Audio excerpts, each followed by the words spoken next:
ప్రస్తుతం పోలీసులకైతే ఒక సవాల్. ఎందుకంటే ఏయో పట్టుకోవడం వేరు. ఇప్పుడు జగన్ మీద రాయి వేసిన వ్యక్తిని పట్టుకోవాల్సిన బాధ్యత విజయవాడ పోలీస్ కమిషనర్, లేదా తను దెబ్బతింటారు, కెరీర్ పరంగా దెబ్బతింటారు. ఎందుకంటే తన నగరంలో జరిగినటువంటి సంఘటన. ఇప్పుడు ఓ పక్కన క్రాంతి రాణా మీదనే పెద్ద ఎత్తున విరుచుకుపడుతున్న విపక్షాలు. ఇప్పుడు జగన్కే ఓ పెద్ద పరీక్షే. తనని కాపాడలేనటువంటి పర్సన్ అక్కడ ఎట్లున్నారు. సరే, ఇప్పుడైతే ఎన్నికల సంఘం చేతిలో ఉంటుంది కాబట్టి ఒకటి.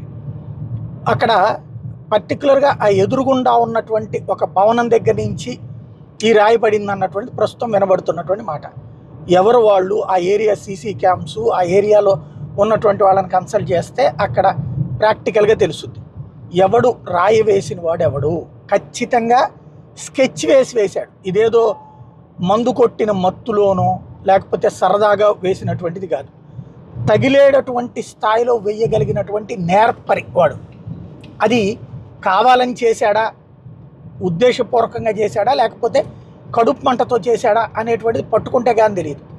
విజయవాడ పోలీసుల పని ఫస్ట్ వాడెవడో, ఎందుకు చేశాడు అనేది పట్టుకోవడం, తేల్చడం, ఆ తర్వాతన దాని వెనకాల ఉన్నటువంటిది బయటపెట్టడం.